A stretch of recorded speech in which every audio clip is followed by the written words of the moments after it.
दावत इस्लाम के नाज़रीन अस्सलाम वालेकुम। मैं लेकर आया हूं आपके लिए इस्लामी सवाल और जवाब। हमारे सामने दो बच्ची खड़ी है। मैं एक एक करके इन दोनों बच्चियों से सवाल करूंगा और देखता हूं हमें कहां तक सही जवाब मिलता है। आइए मैं इस्लामी सवाल का और जवाब का सिलसिला शुरू करूं। आप ये बताएं कि हुजूर सल्लल्लाहु अलैहि वसल्लम जब नबूवत का ऐलान फरमाए थे उस वक्त हुजूर सल्लल्लाहु अलैहि वसल्लम की उम्र कितनी थी? 40 साल।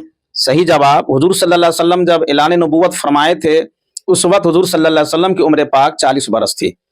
आम लोगों में ये बात आम है कि हुजूर सल्लल्लाहु अलैहि वसल्लम को नबूवत 40 साल की उम्र में मिली।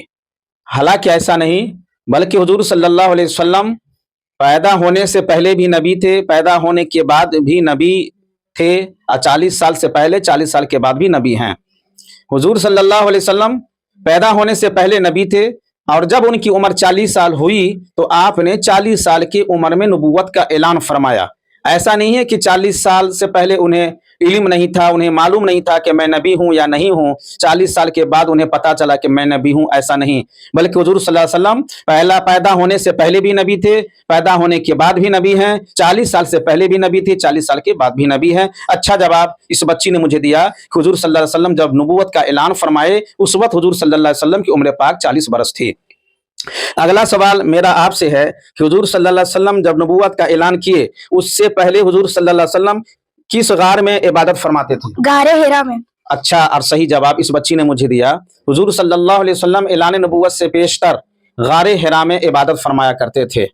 दिन में रोजे रखा करते थे और रात में इबादत किया करते थे। मेरा अगला सवाल आपसे है कि हुजूर सल्लल्लाहु अलैहि वसल्लम जिस गार में इबादत करते थे वो गार किस शहर में वाक़ई है? काबा शहर में, मक्का शहर में। जी हाँ, हुजूर सल्लल्लाहु अलैहि वसल्लम जिस गार में इबादत करते थे उसका नाम गारे हिरा है और गारे हिरा मक्का शहर में वाक़ई है।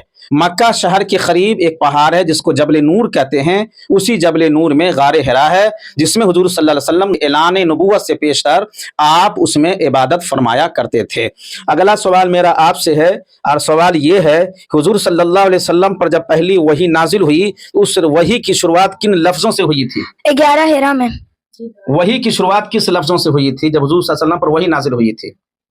इकरा बिस्मिल। जी हाँ, हुजूर सल्लल्लाहु अलैहि वसल्लम पर जब पहली वही नाजिल हुई तो वही की नुज़ूलियत की शुरुआत इक़रा बिस्मि रब्बिकल लज़ी खलक़, यानी पढ़िए अपने रब के नाम से जिसने इंसान को पैदा किया बंधे हुए खून से। मगर अफसोस है मेरे भाइयों कि जिस कौम को अल्लाह ने पढ़ने का हुक्म दिया, कुरान पाक की पहली सूरह और पहली वही जो मोहम्मद सल्लल्लाहु अलैहि वसल्लम पर अल्लाह ने नाजिल किया वो पढ़ने और तालीम हासिल करने के ताल्लुक से है। मगर ये मुस्लिम कौम सारे कौमों से तालीमी मैदान में पिछड़े हुए हैं। हालांकि इस कौम को अल्लाह ने तालीम हासिल करने का हुक्म दिया है। हम तालीम हासिल करें, दीनी तालीम भी हासिल करें, दुनियावी तालीमात को भी हासिल करें। एक तरफ कुरान हो, दूसरे तरफ दीनी तालीमात हो, दुनियावी तालीमात हो। आप दीनी तालीमात को हासिल करें तो आपके ईमान और अकीदे की हिफाजत होगी, और दुनियावी तालीम हासिल करेंगे तो ज़माने के साथ शाने बशाने कांधे मिलाकर चलेंगे। दीनी तालीम भी हो, दुनियावी तालीम भी हो, दाहिने हाथ में दीनी तालीमात हो तो बाएं हाथ में दुनियावी तालीमात हो। आज का ये मुख्तसर वीडियो इस्लामी तालीमात और इस्लामी सवाल और जवाब के ताल्लुक से था। हमारी ये वीडियो कैसी लगी आप हमें कमेंट करके बताएं और पसंद पड़े तो लाइक और शेयर जरूर कर दें।